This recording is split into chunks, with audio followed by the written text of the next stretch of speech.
ৰাজ্যৰ কৰ্মচাৰীসকললৈ এটা ভাল খবৰ। প্ৰথম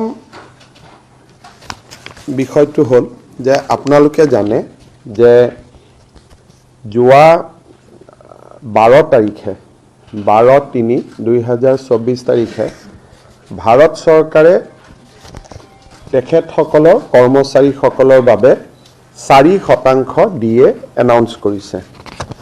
আৰু সাধাৰণতে ভাৰত চৰকাৰে ডিএ এনাউন্স কৰিলে তাৰ সমান্তৰালভাৱে অসম চৰকাৰেও ডিএ এনাউন্স কৰে। আজি আমি অত্যন্ত আনন্দ সহকাৰে বহাগ বিহুৰ প্ৰাক মুহূৰ্তত অসমৰ চৰকাৰী কৰ্মচাৰীসকলৰ বাবে 4% ডিএ আজি আমি এনাউন্স কৰিছোঁ। আৰু এই ডিএটো এপ্ৰিলৰ দৰমহাত কৰ্মচাৰীসকলে ল'ব পাৰিব আৰু তেওঁলোকৰ বহাগ বিহুত এটা সুন্দৰ সংযোজন হ'ব।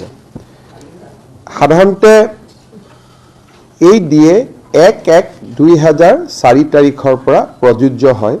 তাৰ মানে 3 মাহৰ আমি বকেয়া দিব লাগে। আমি 3 মাহৰ বকেয়াখিনি এপ্ৰিলতে নিদি মে' জুন জুলাইত আমি 3 মাহৰ বকেয়া দি শেষ কৰিম। অৰ্থাৎ এপ্ৰিল মাহত 4% ডিএ পাব, মে' মাহত এটা এৰিয়াৰ ইনষ্টলমেণ্ট পাব, এটা এৰিয়াৰ ইনষ্টলমেণ্ট জুনত পাব, এটা এৰিয়াৰ ইনষ্টলমেণ্ট জুলাইত পাব। এই ডিএখিনি ঘোষণা কৰাৰ পিছত ৰাজ্য চৰকাৰৰ কৰ্মচাৰীসকলৰ ডিএ 50%লৈ বৃদ্ধি পালে।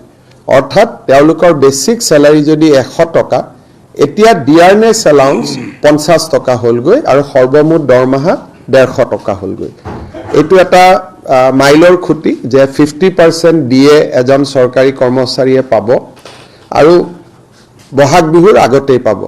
খালি ডিএখিনি আমি একেলগে এপ্ৰিল মাহত দিব খোজা নাই, কাৰণ 31 মাৰ্চৰ আগতে চৰকাৰে বহুত টকা খৰচ কৰিব লাগিব। সেইকাৰণে ডিএখিনি আমি মে'ত এটা ইনষ্টলমেণ্ট, জুনত এটা ইনষ্টলমেণ্ট, জুলাইত এটা ইনষ্টলমেণ্ট দিম। আৰু এই ডিএটো কাৰ্যকৰী হ'ব 1 জানুৱাৰী 2024 পৰা। এইখিনি হ'ল এটা আমাৰ